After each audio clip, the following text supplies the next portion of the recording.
നിങ്ങളുടെ shoulder pain ഇപ്പോഴും മാറിയില്ലേ? എന്നാൽ നമുക്ക് വെയിറ്റ്സ് കൊണ്ടുള്ള കുറച്ച് റീഹാബ് എക്സസൈസ് നോക്കിയാലോ? I usually do dum after my workouts. അപ്പോൾ വർക്കൗട്ടിന് മുന്നേ ചെയ്യാനുള്ള ഷോൾഡർ സ്ട്രെച്ചസ് അറിയാനായിട്ട് നിങ്ങൾ പാർട്ട് 1 ചെക്ക് ചെയ്ത് നോക്കുക. എനിക്ക് ഏറ്റവും എഫക്റ്റീവായിട്ട് തോന്നുന്ന ഒരു exercise kettle bell static hold ആണ്.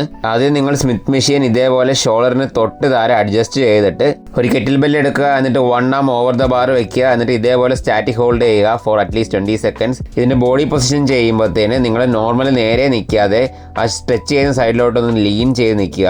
This will help you to get the deep stretch.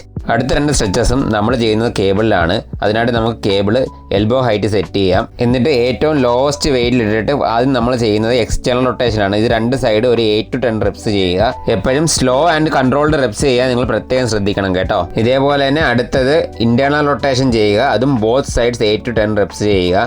എപ്പോഴും വർക്കൗട്ട് ചെയ്യുമ്പോൾ ഷോൾഡർ പെയിൻ എന്ന് പറയുന്നത് നിങ്ങളുടെ ജിം ബ്രോയ്ക്ക് ഈ റൂട്ടീൻ ഇപ്പോഴും അയച്ചു കൊടുക്കുക. കൂടുതൽ ഫിറ്റ്നസ് റിലേറ്റഡ് കണ്ടന്റ്സിനായിട്ട് എൻ്റെ അക്കൗണ്ട് കൂടെ ഒന്ന് ഫോളോ ചെയ്ത് വെച്ചേക്ക് കേട്ടോ. അപ്പോൾ അടുത്ത വീഡിയോ കാണാം. ബൈ.